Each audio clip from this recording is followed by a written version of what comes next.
खरं म्हणजे किती शिव्या देतात रोज सकाळी उठले की तो भंग वाजतो, कोटात एक नाही. आजच्या महायुतीच्या मेळाव्या, ए बाबा थांबा जरा बोलू द्या. अरे आता तुम्हीच बोलायला लागले तर एकदा आवाज बसलाय मला भाषण करून. मोदीजी मला एकदा बोलले, शिंदे जी आपका आवाज बैठ रहा है, आणि तिसऱ्या सभेत बोलले बैठ गया. बोला इसका कुछ करते हो की नहीं? बोला करता हो, चालू है ट्रीटमेंट. आजच्या महायुतीच्या मेळाव्याला उपस्थित सर्व आपले महायुतीचे पदाधिकारी, आमदार संजय केळकर, आमदार प्रताप सरनाईक, आमदार रवींद्र फाटक, आपले आमदार मंदाताई म्हात्रे, नाताजी चौगुले, आपल्या माधवीताई, गीता जैन, मीनाक्षीताई, अभिजित पानसे, आरपीआयचे आपले भास्कर, सर्व इकडे राष्ट्रवादीचे पदाधिकारी आहेत, आनंद परांजपे आणि आपले भगत वगैरे सर्व. व्यासपीठ आपलं खूप मोठं आहे, सगळ्यांची नावं घेत नाही, आणि राहिले असतील ते ज्यांनी मला ही नावं लिहून दिली त्याचा दोष आहे.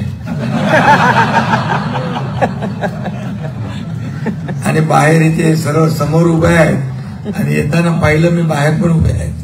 हे सगळ्यांनाच माझा जय महाराष्ट्र, सगळ्यांना धन्यवाद.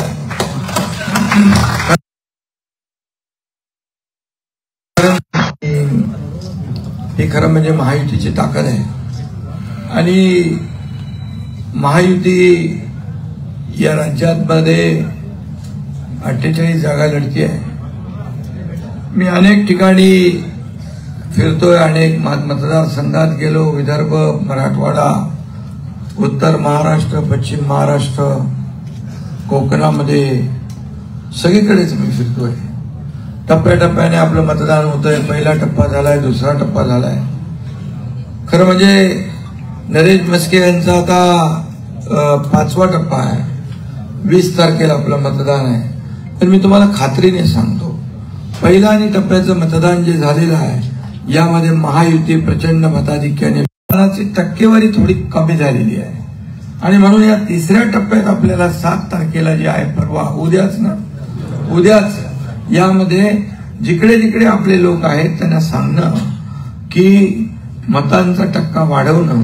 सकाळी 7 पासून जे आपले याच्यामध्ये सगळ्यात महत्वाचं काम, पोलिंग एजंट, पन्ना प्रमुख आणि गट प्रमुख आणि आणखी काय काय त्यांना नावं आहेत, आणि त्याच्यावर मॉनिटर करणारे आपल्याला प्रमुख पदाधिकारी यांनी हे मतदान करून घेणं आवश्यक आहे.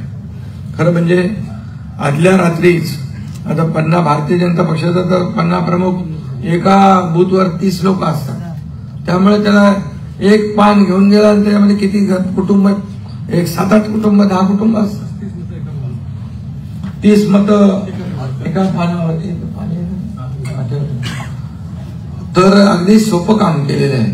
तसंच शिवसेनेने, राष्ट्रवादीने, मनसेने आणि आरपीआय आहे, आपल्याकडे रिपाली आहे, आणखी आपले मित्र रासप आहे. खूप सगळे पक्ष आपल्या बरोबर आहेत.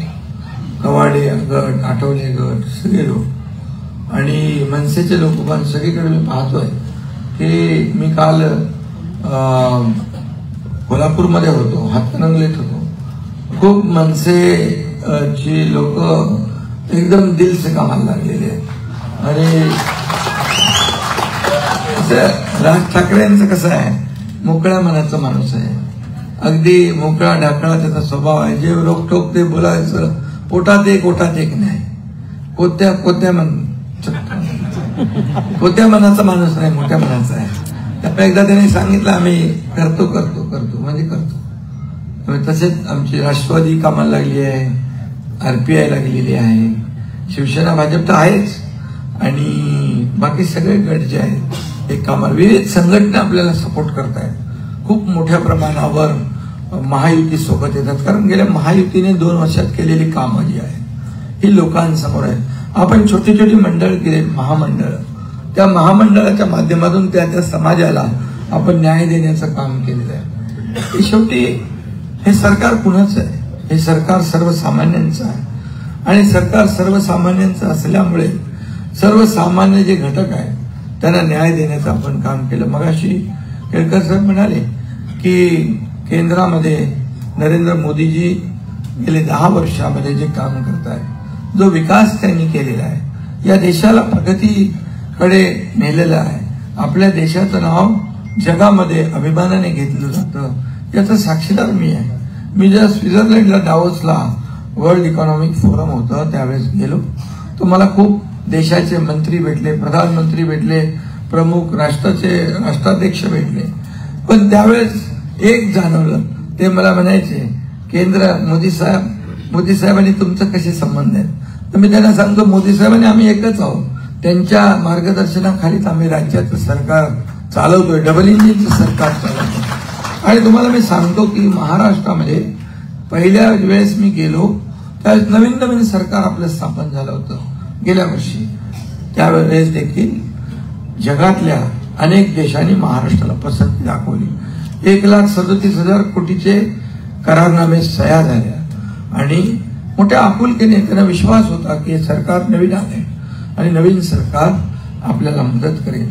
आणि त्याचं 80% काम नुसतं पेपरवर नाही, 1,37,000 सुरू झालं. 80% आज 80% काम सुरू झालं. जागा दिली, परमिशन दिली आपण.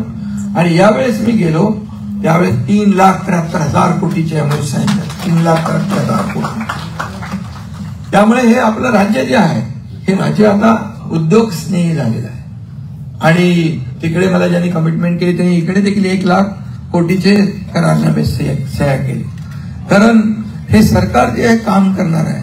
मी आपल्याला एवढंच सांगतो, बाकी ठिकाणी तर सगळे लोक जातात, पण गडचिरोली हा नक्षलवाद एरिया आहे, हा आदिवासी बहुल इलाका आहे, फार मागास आहे आणि तिथं नक्षल्यांचा प्रभाव होता. मी जेव्हा पालकमंत्री होतो त्यावेळेस मी स्वतः एक सुरजागडचा मायनिंग प्रकल्प सुरू करण्याचा प्रयत्न केला. खूप अडथळे आले, मुख्यमंत्र्यांनी मला सपोर्ट केला नाही, पोलीस सपोर्ट करत नव्हते. डीजी म्हणाले नक्षलवाद्यांचा हल्ला होईल, पोलीस मारले जातील, आपले नागरिक मारले जातील. मी म्हणालो नक्षल मोठा का सरकार मोठं? तुम्हाला जर करायचं नसेल तर मी स्वतः तिथे उभा जाऊन प्रकल्प सुरू करेन. आणि मग मी जाऊन ते तिथला प्रकल्प सुरू केला. आज 10,000 लोक तिथं काम करत आहेत, 10,000 लोक. आज त्याच कंपनीने 25,000 कोटी रुपये आणखी इन्व्हेस्ट करण्याचा निर्णय घेतला. आता ते अमित भाईंच्या हस्ते आपण त्याचं सुरुवात करतोय. 15,000 लोक तिथं काम करतील. आता टाटा, मित्तल, हे जिंदाल, हे सगळे लोक येऊ लागले, बोले आम्हाला तिथं काम सुरू करायचं आहे. आज तिथे डेव्हलपमेंट सुरू झाली, लोकांच्या हाताला काम मिळालं. टाटा टेक्नॉलॉजीने 300 कोटी रुपये खर्च केले. तिथे त्यांनी स्किल डेव्हलपमेंट सेंटर सुरू केलं. इन्व्हेन्शन, इनोव्हेशन आणि इन्क्युबेशन या ठिकाणी सुरू झाल्यानंतर 5,000 लोकांना दरवर्षी ट्रेनिंग मिळणार आणि त्यांना प्लेसमेंट मिळणार, नोकऱ्या मिळणार आणि त्याचबरोबर ते स्वतःचा उद्योग देखील सुरू करतील. हे आपण तिथे बदललं. एक गडचिरोली सारखा जिल्हा जो आदिवासी नक्षलवाद, तिथे आपण हे करू शकलो. हे राज्याचं काम आहे, हे सरकारचं काम आहे. आणि नक्षलवाद काय नाही, पोलिसांना सांगितलं दिसता शरीर ठोकून टाका आणि नक्षलवाद कमी झाला. जे उरले ते आता सरेंडर झालेले आहेत आणि आपल्याकडून पळाले. ते मध्य प्रदेशमध्ये गेले. मध्य प्रदेश, छत्तीसगडमध्ये तेव्हा काँग्रेसचं सरकार होतं, काँग्रेस त्याला पनाह देत होतं. आता बीजेपीचं सरकार आहे, आता तिथून देखील ठोकून टाकतील त्यांना. त्यामुळे त्यांचा कार्यक्रम करेक्ट होऊन गेले. आणि नरेश मस्के मगाशी म्हणाले की फार मी हरिश्चंद्र, प्रेमळ सगळं आहे, पण जेव्हा ठरवतो तेव्हा करेक्ट कार्यक्रम करतो.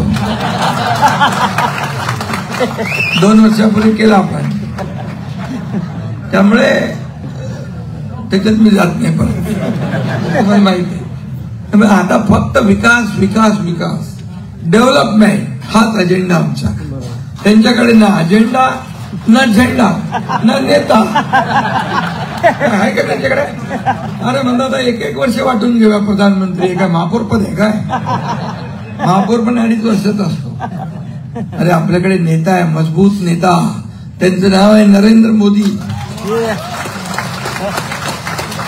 इकडे नीती आहे, नियत आहे, निर्णय घेण्याची क्षमता आहे. तिकडे कट कमिशन करप्शन, इकडे नेशन फर्स्ट. हा फरक आहे, हा फरक आहे.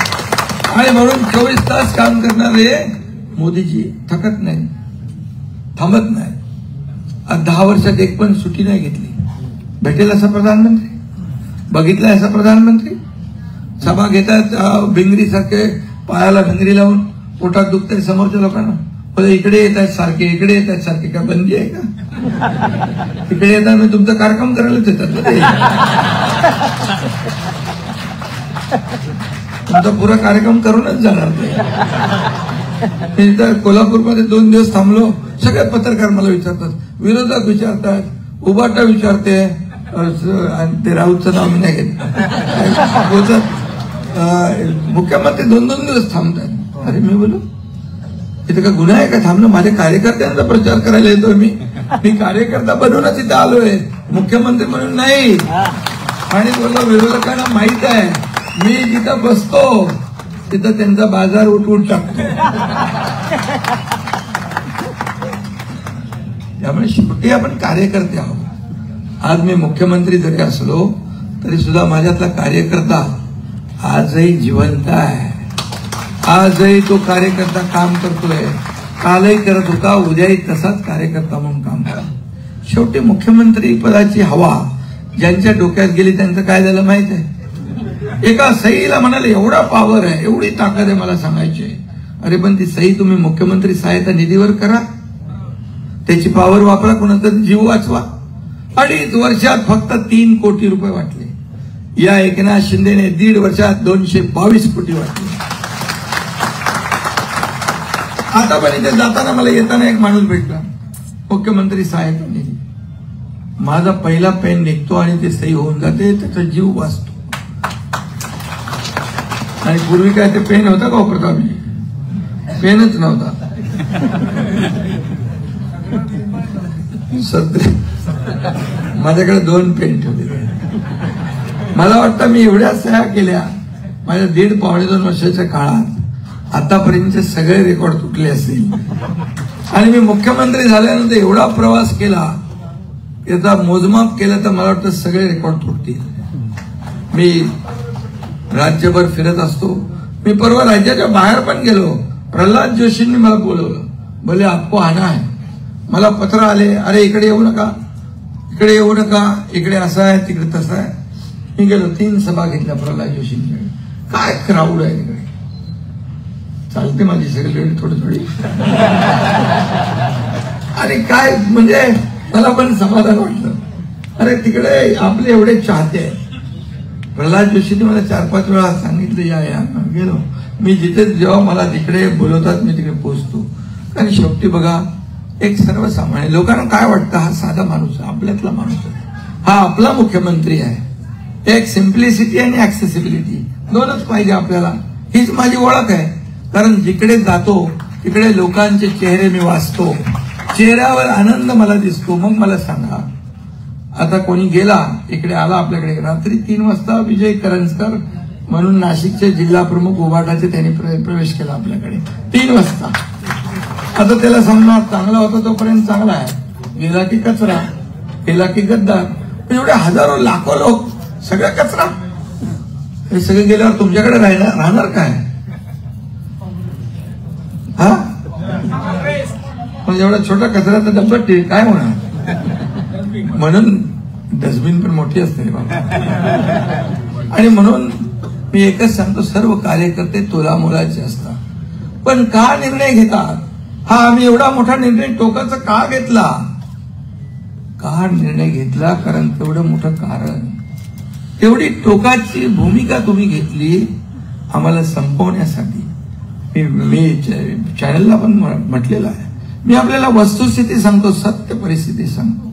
मी त्या सरकारमध्ये होतो, प्रताप सरनाईक पण होते, सगळे आमचे संजय केळकर बिळकर सगळे होते, गीता जैन तिकडे आहे, मंदाताई आहे.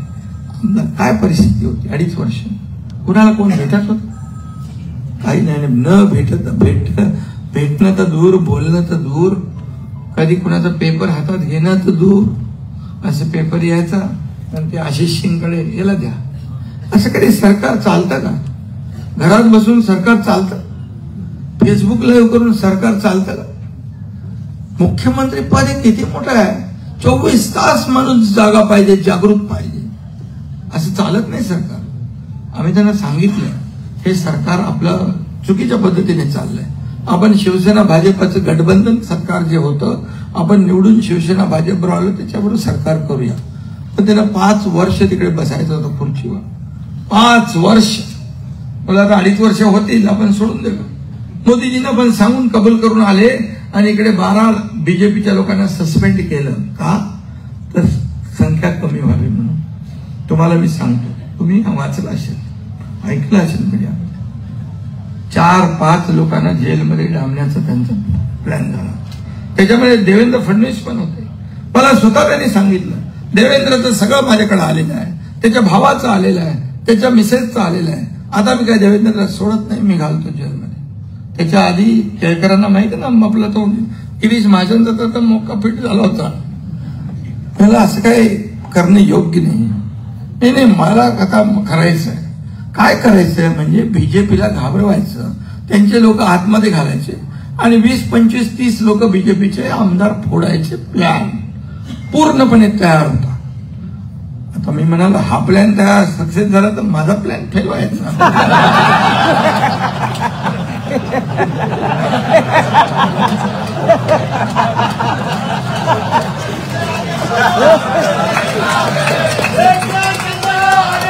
हम तुम्हारे साथ हैं.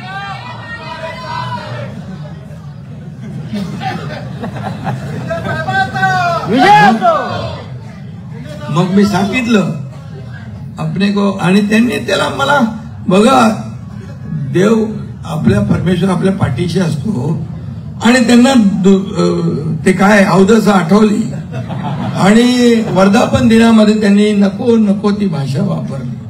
आईचं दूध विकणारे लोक, टोळी, काय काय केलं.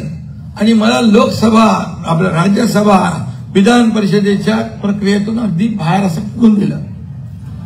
अरे काय एवढा फेकावं आहे का मी?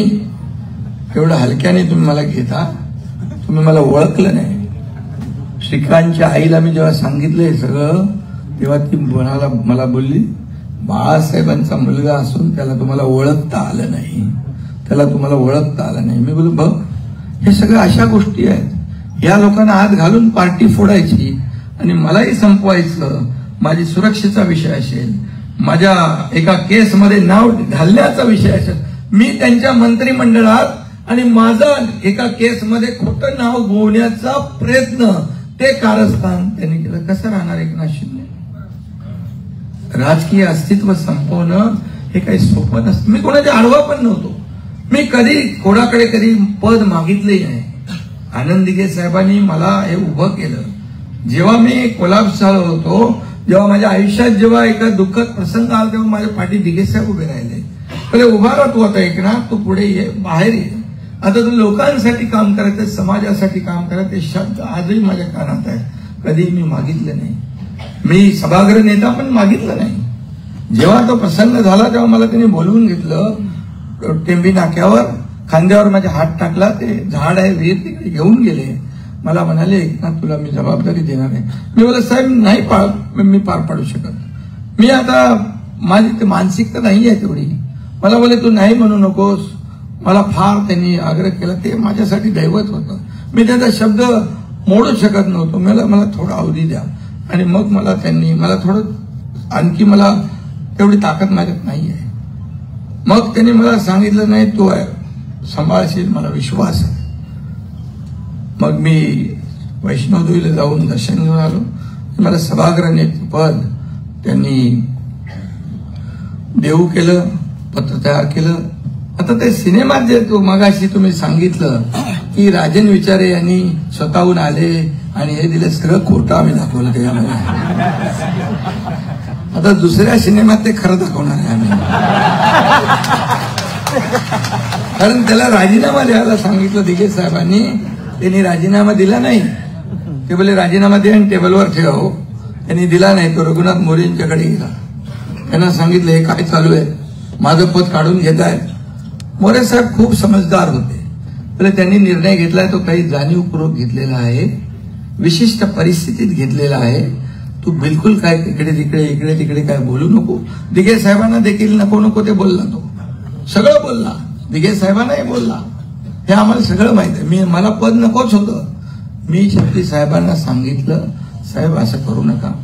साहेबांनी त्याला बोलून मग साहेबांच्या भाषेत आनंद आश्रमात आतल्या खोलीमध्ये हे करायला लागलं. आम्ही सिनेमात दाखवलं ते एवढं उलट चांगला दाखवलं आम्ही एकदम, पण चांगला नाही तो, बिलकुल नाही. मगाशी नरेशनी सांगितलं ते बरोबर. मला काल एका पत्रकाराने विचारलं, 2 शिष्य उभे आहेत तर कोण लोक कोणाच्या मागे उभे राहतील? तर मला असली शिष्य कोण आहे त्याच्या मागे उभे राहतील. तर मला असली कोण आहे? बोल नरेश. नकली कोण आहे? बोलतो तो नकली. कारण त्यांनी बाळासाहेबांचे विचार सोडणाऱ्यांच्या बरोबर सोबत केली. दिघे साहेबांना ज्यांनी कायम त्रास दिला, दिघे साहेब आमच्या बरोबर व्यक्त करायची भावना. संजय केळकर यांना पण माहित आहे की ते व्यक्त करायचे आणि म्हणजे एवढे इमोशनल व्हायचे की मी एवढं करून सुद्धा मला काय उपयोग आहे. आणि त्यांच्या समोर प्रतिस्पर्धी उभे करा. दिघे साहेबांसमोर कोण टिकणार? त्यांचा देव मानत होते. बाळासाहेबांची एवढी लोकप्रियता त्यांना मिळाली होती आणि त्यांच्यासमोर तुम्ही याला उभं कर त्याला उभं कर असं करून चालते का कुठं? आणि त्यांना ठाणे जिल्हा सोडायला भाग पाडत होते. त्यांचा राजीनामा द्या म्हणून त्यांना फरमान आलं होतं. एवढ्या यशाच्या उत्तुंग शिखरावर पोहोचल्यानंतर जेव्हा एखाद्याचं पद काढून घेणं त्याच्या जीवाला काय वाटेल? तो आत्महत्याच करेल. आणि त्याच्यासाठी तर मग कुणीतरी सांगितलं, दिघे साहेबांचं तुम्ही पद काढलं तर ठाणे जिल्हा, तेव्हा आता पालघर आणि ठाणे एक होता, ठाणे जिल्हा पूर्ण पालघर काय, नाशिक काय, मालेगाव काय, हे रायगड काय, एक माणूस नाही तुमच्याकडे राहणार, सगळे दिघे साहेबाबरोबर जातील. मग ते थांबले. राज ठाकरेंच्या बद्दल जेव्हा दिघे साहेबांनी म्हणाले, अरे कुणाला विचार करताय नेता बनवायचं? उद्धव ठाकरेंच्या बद्दल कार्याध्यक्ष जेव्हा द्यायची परिस्थिती होती, अभिजित इकडे आहे म्हणून सांगतोय, त्याचा साक्षीदार मी आहे. जेव्हा दिघे साहेबांनी त्यांचं नाव घेतलं, बरं या राज ठाकरेंनी खूप मेहनत केली आहे, त्यांच्याबद्दल पण विचार करा. फटाफट दिघे साहेबांना फोन आले. दिघे साहेब गाडीत बसले, 2 दिवस कोणाला भेटले नव्हते. एवढा त्यांचा मानसिक त्यांना जे काही त्रास झाला त्याच्या मागे कोण आहे? दिघे साहेब गेल्यानंतर पहिल्यांदा मी भेटलो उद्धवजींना, तेव्हा मला काय प्रश्न त्यांनी विचारावा, कसं आहे, त्यांच्या मागे कोण आहे वगैरे असं विचारायला पाहिजे होतं. ते म्हणाले, आनंद दिघेंची प्रॉपर्टी कुठे आहे? प्रॉपर्टी कुठे आहे? मला त्यांची प्रॉपर्टी, फकीर माणूस, सगळं वाटणारा दोन्ही हाताने, त्या शाखेमध्येच राहणारा, ना त्यांचं घर ना बिल्डिंग ना काहीच नाही. मला फार त्यावेळेस वाटलं आपण चुकीच्या ठिकाणी आलो, परंतु शेवटी नाईलाज काम करावं लागलं. आणि म्हणून या सगळ्या गोष्टीच्या सांगण्याचा उद्देश एवढा आहे की दिघे साहेब हा ठाणे जिल्हा आहे आपला, आनंद दिघे साहेबांचा बालेकिल्ला आहे. तुम्हाला वाटत होतं की ठाणे आपल्याला मिळणार नाही, पण मी वरिष्ठ पातळीवर सांगितलं, ठाणेच्या बद्दल आमचं इमोशन आहे, आनंद दिघे साहेबांची संवेदना आहे. एक मतदारसंघ महत्वाचा नाही आहे. बीजेपी आणि शिवसेना एकच आहे. मी जेव्हा हा कार्यक्रम केला, मोठा कार्यक्रम, त्या कार्यक्रमाच्या वेळेस मी तुमच्या वरिष्ठांना सांगितलं, मी माझं काम केलेलं आहे, आता तुम्ही तुमचं काम करा. आणि मग त्यांनी शिवसेना आणि धनुष्यबाण, खरी शिवसेना आणि धनुष्यबाण आपल्या हातात दिला. म्हणून मी मोदी साहेबांना आणि अमितभाईंना खूप धन्यवाद देतो की ते ताकदीने मागे उभे राहिले. नड्डाजींना धन्यवाद देतो, ताकदीने मागे. देवेंद्रजी माझ्या सोबतच होते, कुठल्याही पदासाठी मी गेलो नाही. तुम्हाला मी सांगतो, गुवाहाटीला असताना मला अनेक लोकांचे फोन आले, परत या मुख्यमंत्री बना. मी नावं सांगत नाही, योग्य वेळी नावही मी सांगेन. परत या मुख्यमंत्री बनवतो, यांना उतरवतो. पण मला ते बनायलाच नाही आलो मी इकडे. माझा उद्देश वेगळा आहे. शिवसैनिकाचं खच्चीकरण होत आहे, शिवसेना संपती आहे, आमदारांचं खच्चीकरण होतंय. आमदार उद्या कसे जाणार मतदारसंघात? काय तोंड घेऊन जाणार? काय प्रचार करणार? कुठलं काम केलंय म्हणून सांगणार? विकास निधी आहे, प्रकल्पाला निधी आहे, कशाला निधी आहे, 4 अधिकारी आपले आहेत, काही नाही.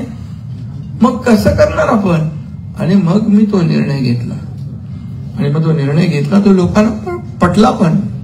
2 वर्षात आम्ही काम केलं, डेव्हलपमेंट विकास केला, आणि या विकासाच्या मुद्द्यावर आज आपण निवडणूक लढवतोय. आणि म्हणून खरं म्हणजे किती शिव्या देतात. रोज सकाळी उठले की तो भोंगा वाजतो आणि दुपारी दुसरा भोंगा वाजतो. तुम्ही आम्हाला गद्दार किंवा मेंदे म्हणण्याचा अधिकार तुम्हाला नाही. 2019ला खरी बेईमानी आणि विश्वासघात तुम्ही केला या महाराष्ट्रातल्या जनतेबरोबर, बीजेपी बरोबर, भारतीय जनता पक्षाच्या पाठीत खंजीर खुपसण्याचं काम तुम्ही केलं. का? मुख्यमंत्री बनायचं म्हणून. तुम्ही त्यावेळेस जसे निकाल आले, त्या निकाल आल्याबरोबर तुमचं स्टेटमेंट काय होतं? आम्हाला सर्व दरवाजे मोकळे आहेत. कशासाठी? म्हणजे तुम्ही सगळं प्री प्लॅन ठरवलं होतं. तुम्हाला मुख्यमंत्री बनायचं होतं एन केन कशाही. देवेंद्र फडणवीसांनी तुमच्यासाठी खूप काम केलं, तुमचं प्रत्येक काम केलं, तुमचा शब्द पडू दिला नाही. पण 50 फोन त्यांनी केले, एकही फोन यांनी उचलला नाही, एकही फोन यांनी उचलला नाही. एवढे कृतज्ञ कोण असू शकतात? आणि म्हणून मग मी सांगितलं त्यांना काय करायचं. बोले काय नाही, आम्हाला हे फसवणार बीजेपी, आम्हाला 2.5 वर्ष कमिटमेंट दिले की पाहिजे. आणि मग त्याचा पुढचा इतिहास तुम्हाला माहित आहे. कुठली कमिटमेंट नाही. अमित भाई मला स्वतः बोलले मी कुठल्याही बंद दरवाजाच्या आड काम करत नाही, माझं सगळं उघडं असतं. आणि फक्त मुख्यमंत्री बनायच्या लालसेपोटी त्यांनी हे सगळं केलं. काय मिळालं त्यांना? माणसं गेली सोन्यासारखी, पक्ष गेला, बाळासाहेबांचे विचार गेले. पण मी स्वतःला भाग्यवान समजतो. बाळासाहेबांचे विचार आज आपल्या सोबत आहे, धनुष्यबाण आपल्या सोबत आहे, या महाराष्ट्रातली जनता आपल्या सोबत आहे. आणि मोदीजी आणि अमित भाई स्वतः सांगतात ही असली शिवसेना एकनाथ शिंदेची आहे, नकली शिवसेना उद्धव ठाकरेंची आहे. मला पत्रकारांनी विचारलं, मी म्हणाल बरोबर आहे. त्यांच्यावर बाळासाहेबांचे विचार, ती शिवसेना खरी, त्याच्याकडे धनुष्यबाण, ती शिवसेना खरी. फक्त त्यांना पैसे पाहिजे. तुम्हाला हे मी सांगतो, त्यांना ना धनुष्यबाण पाहिजे, ना बाळासाहेबांचे विचार पाहिजे, त्यांना संपत्ती पाहिजे. बाळासाहेबांनी जे करू नका ते म्हटलं त्यांनी मुद्दाम केलं. आणि फक्त त्यांना पैसे पाहिजे. आपल्या महाशिवसेनेच्या शिवसेनेला आपल्याला शिवसेना भेटल्यानंतर तुमच्या शिवसैनिकांच्या खात्यातले 50 कोटी रुपये विड्रॉ करून त्यांनी घेतले. हे पाहिजे त्यांना. मी म्हणाल घेऊ नका, आपल्याला ते नको. आपल्या बाळासाहेबांचे विचार हीच आपली संपत्ती, हेच आपलं ऐश्वर्य. आणि म्हणून आपल्याला मी एवढंच सांगतो, ठाणे हा धर्मवीर आनंद दिघे साहेबांचा बालेकिल्ला. आणि म्हणून ठाणे आपल्याला भारतीय जनता पक्षाने या ठिकाणी लढवायला महायुतीमध्ये दिला. त्याबद्दल मी खऱ्या अर्थाने सगळ्यांनाच आभार मानलेले आहे. आणि नरेश मस्के सारखा एक कार्यकर्ता आपण दिलाय निवडणुकीमध्ये. मला काही लोक विचारतात काय नरेश मस्के आणि राजन विचारे. राजन विचारे कुणाबरोबर निवडून येत होता? अरे हे कार्यकर्ते दिवस रात्र मेहनत करत होते बिना पैशाचे. पैसे पण देत नव्हता, वडापाव पण पैसे तर आपण घेतच नाही, कारण सगळ्यांना माहिती आहे त्याच्याकडून काय मिळणार पण नाही. आणि पैशाचा विषय आपल्या पक्षात नाही. अरे पण साधं विचारपूस तर करायची होती, तेही नाही. म्हणून कितीतरी लोक बोलले याचं काम आम्ही नाही करणार. मला काम नाही केलं तर मग माझ्याशी गाठ आहे. हे काम तुम्हाला एकनाथ शिंदे उमेदवार समजून करायचंय. अरे हेमंत, हा बघा इकडे साक्षीदार आहे. काम तुम्हाला एकनाथ शिंदे उमेदवार म्हणून करायचं आहे. तेव्हा ते काम झालं. आणि निवडून आल्यानंतर मी एवढ्या लाखांनी आलो, तेवढ्या लाखांनी आला. अरे तुमचं काय कर्तृत्व आहे? अरे मोदी साहेबांकडे बघून मतं पडली आणि मेहनत केली महायुतीच्या सर्व लोकांनी. म्हणून विकासावर मत केली आज. म्हणून ठाणे हा महायुतीचा बालेकिल्ला आहे आणि या ठाण्यात दिघे साहेबांचं नाव न घेता आपल्याला पुढे जाता येत नाही. नरेश मस्केंनी सांगितलं खरं म्हणजे मगाशी की काय ते उत्सव आपल्या पुढे नेले ना, नवीन उत्सव केले, देवीचा उत्सव, गोविंदा उत्सव आणि काय आणखी सराव परीक्षा. अरे डुप्लिकेट काम करून असले होता येतं का? नाही होत आहेत. आणि म्हणून राजनचा सीझन आता संपला आणि नरेशचा विजय होणार चांगला. पण नरेश मस्के तुम्ही मगाशी म्हणालात मी जसं आहे तसंच राहतो, तसं नाही, तुम्हाला बदलायला लागेल.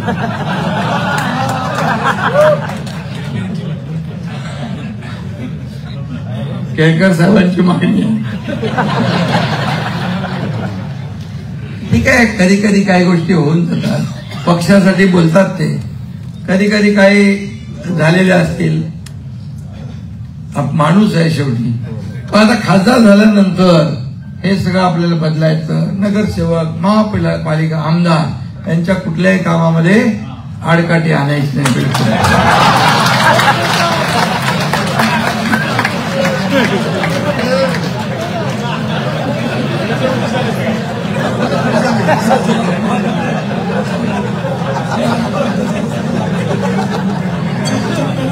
तुम्हाला आता महापालिका नाही, तुम्हाला लोकसभा, संसद भवन.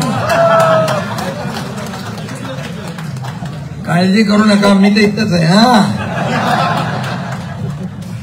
त्यामुळे एक चांगल्या कार्यकर्त्याला आपण संधी दिलेली आहे. गेल्या अनेक वर्ष तो काम करतोय.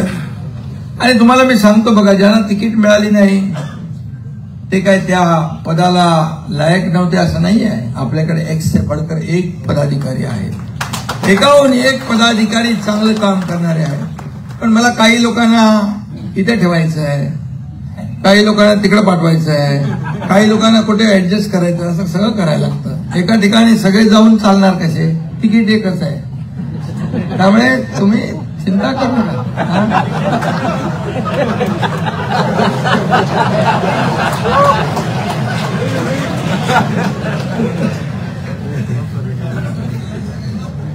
त्यामुळे तुम्हाला मी सांगतोय की आपल्याला ही निवडणूक विषयी जाऊ देते, काय विषय घ्यायचा आपल्याला गरज नाही. खरं म्हणजे सिनेमा पण केळकर साहेब काढून देत नव्हते दिघे साहेबांचा. मला काय एवढा उशीर लागला की त्यांना ते पटत नव्हतं. मग बाळासाहेबांचा सिनेमा काढल्यानंतर मी हा काढला. त्यात पण अर्धवट उठून गेले, माहित आहे ना, पिक्चर सिनेमा सोडून गेले. आता खरा सगळा जो सिनेमा आहे तो आता पार्ट 2 मध्ये येणार पूर्णपणे. त्यामुळे सगळ्याला धाकधूक आहे, काय दाखवणार, काय मी काय खोटं नाही दाखवणार, सगळं खरं खरं दाखवणार. आणि त्यामुळे मी आपल्याला एवढंच सांगतो की या ठाणे जिल्ह्यामध्ये आपली महायुती मजबूत आहे.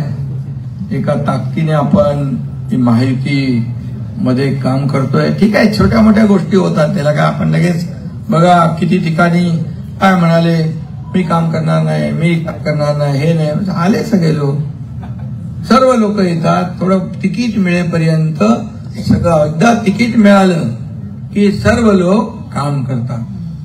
आज आपले गणेश नाईक, सगळी ती मंडळी, ती लोक काल फॉर्म भरायला, परवाच्या दिवशी आपण फॉर्म भरला, सगळे होते, मंदाताई होत्या, सर्वजण होते. त्यामुळे आता आपल्याला एकच काम करायचं आहे. बाकी लोकांनी सगळ्यांनी आपापल्या भावना व्यक्त केलेल्या आहेत. आणि मी एवढंच सांगेन की खरं म्हणजे काँग्रेसने 50-60 वर्ष या राज्याला अधोगतीकडे नेलं.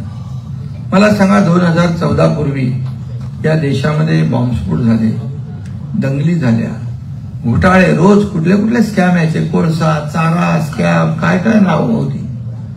2014 नंतर एक तरी घोटाळा, एक तरी आरोप करण्याचं धाडस मोदीजींवर कोणी केलं का? कारण आपला नेता विदाग आहे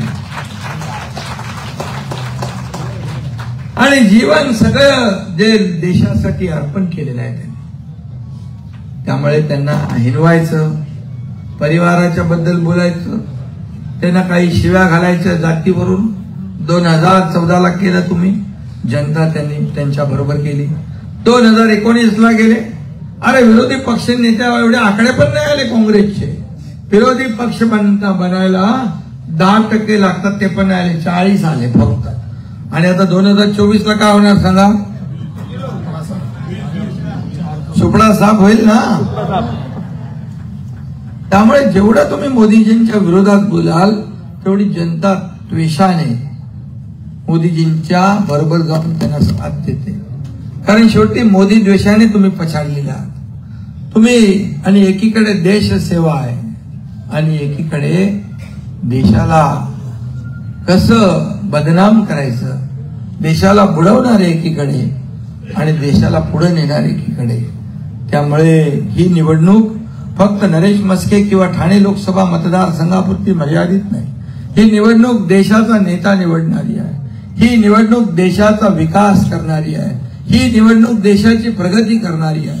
माहिती घ्या तुम्ही, 10 वर्षात किती कामं केली, किती एअरपोर्ट केले. 18, 13, 12 किलोमीटर फक्त रस्ते बनायचे पूर्वी, आता 38 किलोमीटर रस्ते पर डे मोदीजींच्या काळात बनतात. विमानतळ दुप्पट झाली. रेल्वेला तर आपल्यालाच किती पैसे दिले, 25-15 हजार कोटी रुपये. वंदे भारत आपल्याकडे सुरू झाल्या. हे सगळं विकास आहे. हा सगळा विकास जो आहे, आज अर्थव्यवस्था आपली मजबूत केली. आज आपण पाहतोय की या देशामध्ये, या देशाला जगभराने आदराने बोलतो. पूर्वी पाकिस्तान हल्ला करायचा. आपले प्रधानमंत्री त्यांची ती कुठली युनोची कमिटी त्याच्यामध्ये जायचं. पहिले बघा पाकिस्तान असं करतोय तसं करतोय, ह्याला समजवा त्याला समजवा. आता समजवायची भाषा बोलतात मोदीजी बोलतात आणि जग ऐकतं. भारत बोलतो आणि जग हलतो, अशी परिस्थिती आहे. पुलवामा तुम्ही केलं तर आपण ते कुठलं केलं, सर्जिकल स्ट्राईक केला. त्या पाकिस्तानमध्ये त्या पाकड्यांना घुसून त्यांची जागा दाखवण्याची हिंमत मोदीजींनी केली. बाळासाहेबांचं काय स्वप्न होतं, अयोध्येत राम मंदिर बांधलं पाहिजे. मला एक दिवस प्रधानमंत्री करा, मी अयोध्येत राम मंदिर बांधतो आणि 370 काश्मीरचं कलम हटवतो, असं बाळासाहेब म्हणायचं. कोणी स्वप्न पूर्ण केलं. आपले लोक टिंगल करत होते, मंदिर वही बनाएंगे, तारीख नाही बताएंगे. अरे तारीख पण सांगितली, मंदिर पण बांधलं, उद्घाटन पण केलं. उद्घाटनाला जाऊ शकलं नाही, हे दुर्दैव आहे. 370चा आनंद व्यक्त करता येत नाही, हे दुर्दैव आहे. सावरकरांच्या विरुद्ध काँग्रेस बोलते, त्यांच्या विरुद्ध बोलण्याची हिंमत नाही, हे दुर्दैव आहे. बाळासाहेबांना किती यातना झाल्या असतील त्यांच्या मनाला, जेव्हा अभिमानाने तुम्ही सांगता ज्या काँग्रेसला बाळासाहेबांनी कायम दूर ठेवलं, त्या काँग्रेसला डोक्यावर घेतलं आणि आज म्हणताय आम्ही पंजावर मतदान करणार. कुठे गेला तुमचा स्वाभिमान, कुठे गेला तुमचा अभिमान, कुठे गेला तुमचं हिंदुत्व. आज बाळासाहेबांना काय वाटत असेल, बाळासाहेब असते तर जोड्यानेच मारलंच ना. आणि म्हणून हे बेगडी हिंदुत्ववादी, आज मी त्याच्यावर प्रेसवर मध्ये बोलणार, हेमंत करकरे यांना कसाबची गोळी लागली. काय दुर्दैव आहे. पाकिस्तानला जे पाहिजे तुम्ही बोलता, पाकिस्तान जे बोलतात ते तुम्ही बोलताय. बिर्याणी दिली, ती बिर्याणी कसाबचा अपमान होईल याचं दुःख तुम्हाला. ज्या कसाबने शेकडो निरपराध लोकांना मारलं, त्या कसाबच्या बद्दल तुम्हाला पुळका, आज ते तुम्ही करू शकता. आज असं वक्तव्य काँग्रेसकडून होत आहे आणि सर्व एकत्र आहे. मग कुठलं देशभक्ती पण तुमची आहे. काय तुमचं राष्ट्रप्रेम आहे? एक आता मी सर्व बोलत नाही तर ते प्रेसमध्ये सगळं व्यवस्थित मला बोलायचं नाही. आणि म्हणून मी एवढंच सांगतो की आज राम मंदिर झालं, 370 कलम म्हटलं, आणि विकासामध्ये ज्यांनी ज्यांनी अडथळा, बरं तेव्हा युक्रेन आणि रशियाचं युद्ध होतं. मला सांगा, आपले हिंदुस्थानी विद्यार्थी अडकले होते. हा, कोणी हिंमत केली असती? युद्ध थांबवण्याची हिंमत कोणी केली असती? 2 तास युद्ध थांबवण्याची हिंमत हा प्रधानमंत्री नरेंद्र मोदी यांनी केली. आणि आपल्या भारतीयांना आणि भारतीय विद्यार्थ्यांना सुरक्षित आपल्या देशात आणले. ही देशभक्ती आहे आणि ही हिंमत आहे, हे धाडस आहे. असा डॅशिंग प्रधानमंत्री पाहिजे का थोडं उन्हाळा थोडं गरम झालं की थंड हवा खायला परदेशात जाणारा पाहिजे? हा, आणि म्हणून आपल्याकडे एकच नाव आहे, त्यांच्याकडे नावच नाहीये. त्यांच्याकडे एकजुटीने नाव द्यायची हिंमत पण नाही, एकटा पण. ते गळ्यात गळे, पायात पाय घालून अडकतील, पडतील ते. आणि म्हणून मी जास्त काय बोलत नाही. आपल्याला एवढंच सांगतो, चौक सभा, मेळावे, सगळ्या गोष्टी होत राहतील आणि आपण ते सगळे अनुभवी आहात. परंतु आपल्याला मी सांगतो, 20 तारखेपर्यंत एकही सुट्टी घ्यायची नाही. 10 वर्षात मोदीजींनी नाही घेतली तर तुम्ही आता 20 तारखेपर्यंत घेणार नाही ना? मुख्यमंत्री एकनाथ शिंदे पण एक पण सुट्टी नाही घेतली.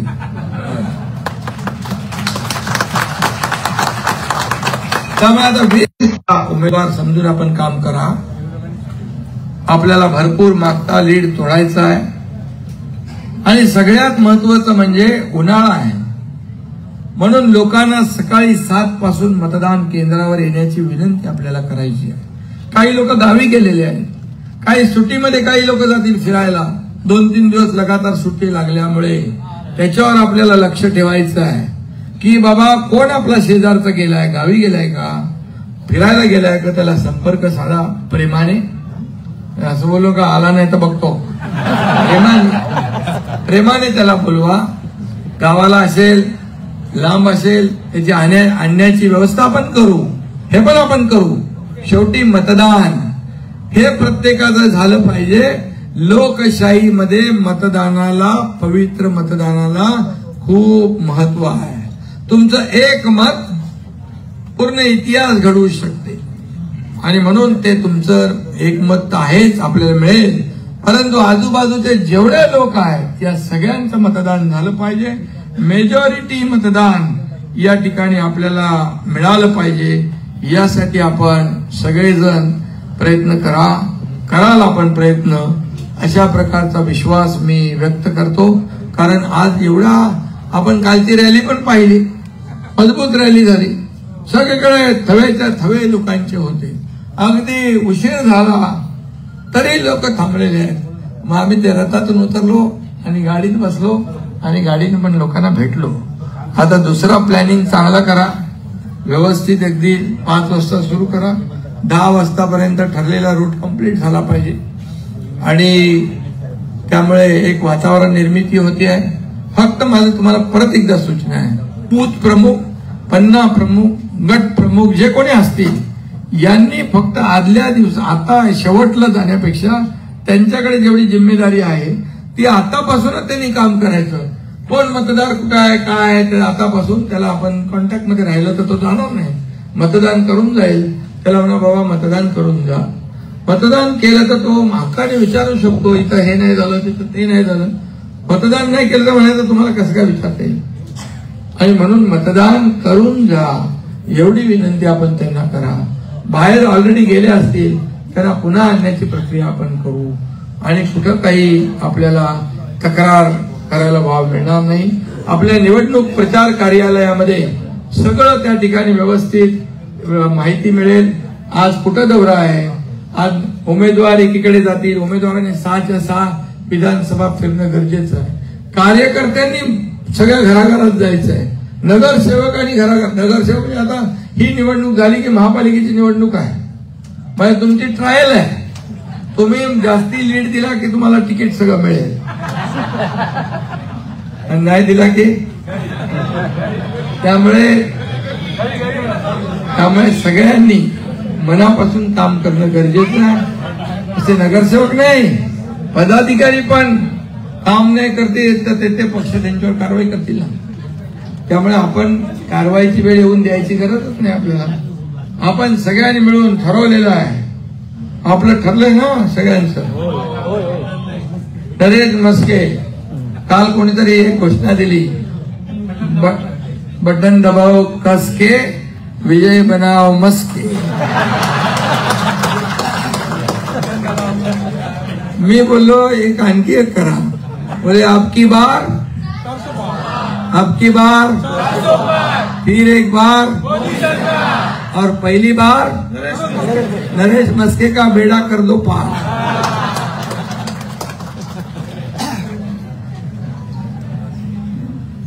तसं मी पण कधी कधी आठवले साहेबांच्या बरोबर राहतो.